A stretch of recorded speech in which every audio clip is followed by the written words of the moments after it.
नमस्कार. शासन जरा यूट्यूब चॅनल खूप खूप स्वागत आहे. तर आताच्या घडीची सर्वात मोठी ब्रेकिंग न्यूज म्हणजे राज्य सरकारी कर्मचारी संदर्भात महत्त्वाचा शासनाने निर्गमित. त्या संदर्भात व्हिडिओच्या माध्यमातून संपूर्ण अपडेट सविस्तरपणे पाहण्याला सुरू करूया. राज्य कर्मचारी संदर्भात दिनांक 17 एप्रिल 2025 रोजी 3 महत्त्वपूर्ण शासनाने निर्गमित करण्यात आलेले आहे.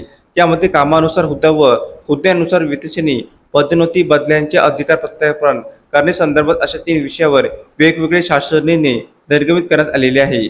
पहिला शासनाने कामानुसार हुद्दा व हुद्द्यानुसार वेतनश्रेणी, मृदा व जलसंधारण विभागामार्फत निर्गमित करण्यात आलेल्या शासन निर्णयानुसार दिनांक 28/5/1986 ते दिनांक 31/12/1997 या कालावधीमध्ये नेमणूक करण्यात आलेल्या मूळ पदाऐवजी इतर पदाचे काम करून घेण्यात आले आहे.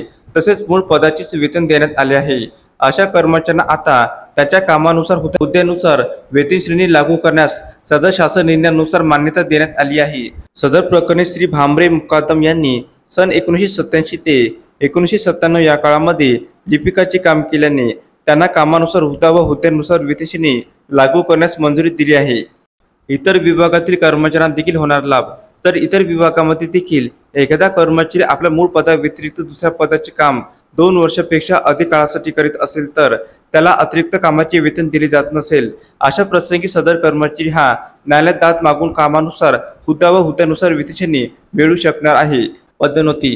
ग्रामविकास विभागाचे दिनांक 17 एप्रिल रोजीच्या शासन निर्णयानुसार अमरावती या विभाग अंतर्गत येणाऱ्या जिल्हा सेवा गट क व जिल्हा तांत्रिक सेवा गट क मध्ये कार्यरत असणाऱ्या कर्मचाऱ्यांना सहाय्यक गट विकास अधिकारी गट प वेतनश्रेणी S15 या संवर्गामध्ये नियमित पदावर पदोन्नती देण्यास मंजुरी देण्यात आली आहे. तर तिसरा शासन निर्णय असा आहे की बदल्यांचे अधिकार प्रस्थापित करण्याबाबत.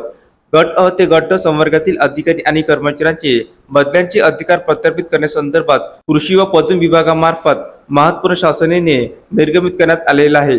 सदर शासन निर्णयानुसार कृषी संचालकाच्या बदल्याकरिता प्राधिकारी म्हणून राज्याचे माननीय मुख्यमंत्री सक्षम, तर कृषी सहसंचालक, अधीक्षक, कृषी अधिकारी यांच्या बदल्यासाठी सक्षम प्राधिकारी म्हणून माननीय कृषी मंत्री हे असतील.